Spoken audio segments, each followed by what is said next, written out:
Los estudios culturales pueden definirse como un amplio campo de investigación teórica que se dedica a comprender las reacciones del público receptor y el uso que se le dan a los medios en la cultura de masas. El proyecto de los estudios culturales nace en los años 60 en la Universidad de Birmingham, Inglaterra. Pensadores como Hogarth, Hall, Johnson y Williams rechazaron la división entre cultura popular y cultura letrada y se dedicaron a estudiar las tensiones entre lo simbólico y lo institucional, lo histórico y lo formal, lo antropológico y lo literario, lo ideológico y lo estético, lo académico universitario y lo cotidiano, lo hegemónico y lo popular, la formalización de los sistemas de signos y la conciencia práctica de sus relaciones sociales. Eventualmente, los estudios culturales se expandieron a través de distintas regiones, contextos institucionales y políticos en todo el mundo. Esto ha hecho que su proyecto y visión se diversificara enormemente. En Latinoamérica, los estudios culturales latinoamericanos pueden definirse como un campo de estudio dentro de la tradición crítica latinoamericana, que se mantiene en un diálogo constante, que muchas veces puede entrar en conflicto con las escuelas originarias de Inglaterra y Estados Unidos. El objeto de estudio principal de los estudios culturales latinoamericanos es la producción simbólica de la realidad social latinoamericana, tanto en su forma material como en sus producciones y procesos. Cualquier cosa que pueda ser leída como un texto cultural y que contenga un significado simbólico, sociohistórico, capaz de provocar formaciones discursivas, puede convertirse en un objeto de estudio.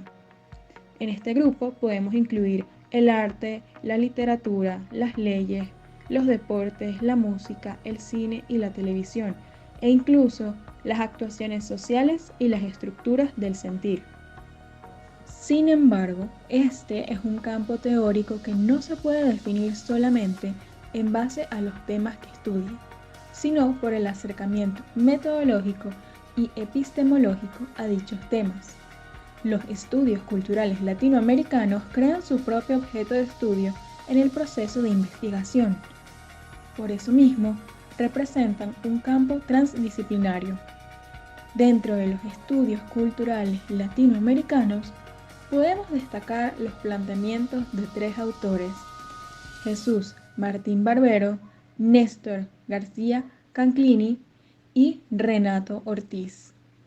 Jesús Martín Barbero es un teórico colombiano que destaca por su obra De los medios a las mediaciones, publicado por primera vez en 1987. Para Barbero, la frase de los medios a las mediaciones significa traspasar la atención desde los medios de comunicación a las articulaciones entre las diversas prácticas de comunicación y los movimientos sociales. Es decir, desviar la atención exclusiva en los medios para prestar mayor atención a la pluralidad de mediaciones simbólicas que se producen en las relaciones sociales. En una época donde los dos grandes paradigmas de la comunicación dominantes, el funcionalista y el marxista, no hallaban puntos de encuentro, Martín Barbero propuso un novedoso enfoque para el estudio de la comunicación, el de las mediaciones, enmarcando en el por entonces naciente paradigma de los estudios culturales de la comunicación. Martín Barbero fue un pionero en publicar aportes a esta corriente desde la perspectiva latinoamericana. En su otra obra, Oficio de cartógrafo, Travesías latinoamericanas de la comunicación en la cultura, Martín Barbero destaca la función de los marcos interpretativos que cumplen las matrices culturales de los públicos que consumen contenidos más mediáticos. Estos hacen que ciertas formas narrativas o escenográficas pervivan con el tiempo. Esta reflexión sobre la importancia de las representaciones e imágenes culturales en los procesos de decodificación de los mensajes transmitidos por la industria cultural choca con los planteamientos que incluso aún defienden algunos comunicólogos afines a la teoría crítica desarrollada por la Escuela de Frankfurt. La investigación crítica ha tenido serias dificultades para aceptar la presencia en la industria cultural de demandas simbólicas que no coinciden del todo con el árbitro cultural dominante. Martín Barbero defendió con sólidos argumentos y ejemplos que los destinatarios de contenidos transmitidos por mass media no son simples receptores inertes, sino consumidores que se apropian de estos contenidos y transforman sus significados a partir de las mediaciones que ejercen su propia realidad social y sus preceptos culturales. Esto, en su momento, fue verdaderamente revolucionario. Por otro lado, Néstor García Canclini es un escritor, profesor antropólogo y crítico cultural argentino. Una de sus obras más conocidas es Consumidores y Ciudadanos, en la que plantea su definición de consumo cultural como el conjunto de procesos de apropiación y usos de productos en los que el valor simbólico prevalece sobre los valores de uso y de cambio, o donde al menos estos últimos se configuran subordinados a la dimensión simbólica. En otra obra, Comunicación y Consumo en tiempos neoconservadores, el teórico afirma que las investigaciones comunicacionales centradas en las ciencias sociales han hecho visibles áreas del desarrollo cultural latinoamericano, en el cual se establece la relación entre consumismo y ciudadanía. El consumo ha generado una nueva concepción de ciudadano, en tanto que la cantidad de bienes que una persona puede adquirir determinan el estatus social que tenga y por ende el rol del ciudadano común en términos de participación política depende de qué tan consumidor sea.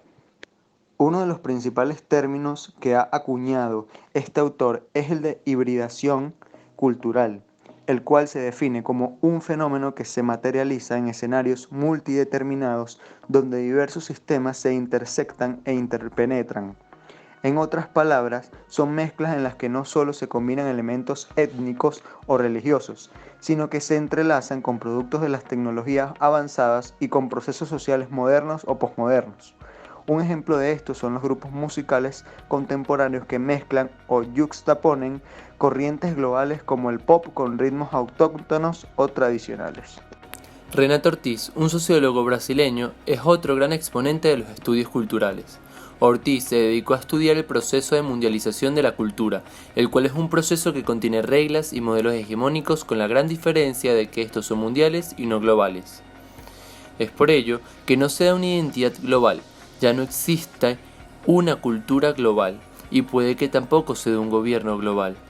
No puede existir una cultura mundial. Renato Ortiz afirma que la mundialización debería traducirse en una igualdad de derechos sociales y no de formas culturales. Es por eso que para él lo que se globaliza es el mercado acompañado de la tecnología y lo que se mundializa es la cultura. Es decir, que la globalización es una táctica económica y tecnológica utilizada para expandir las macroempresas y corporaciones financieras, apropiándose por lo general de los recursos de los países pobres. Por su parte, la globalización da a conocer a una red de imaginarios, tanto individuales como colectivos, a través de industrias culturales. Por esto, al hablar de mundialización podemos fijarnos en transformaciones en la producción, el tiempo, la memoria, la noción de territorio y las interrelaciones entre las personas. Uno de los detonantes de estos cambios es la incorporación de tecnologías de información y comunicación, tal como la televisión o el Internet. Recientemente, el término cultura se ha convertido en una palabra de uso común y ha saltado del campo académico a otros campos como la política, la economía o la salud. Esta es la afirmación que presentan las bases para un debate en el que se discute el campo que abarca actualmente el término cultura y su relación con los nuevos fenómenos que convienen con nosotros o que están emergiendo y que influyen en los sistemas vitales del ser humano. Pese a ello, el objetivo de Renato Ortiz ha sido hacer una lectura particular de la génesis de la noción de cultura, traza un recorrido entre el concepto y el significado teórico de la cultura y analizar cómo el resultado de dicha transformación es absorbido por las raíces de la sociedad moderna.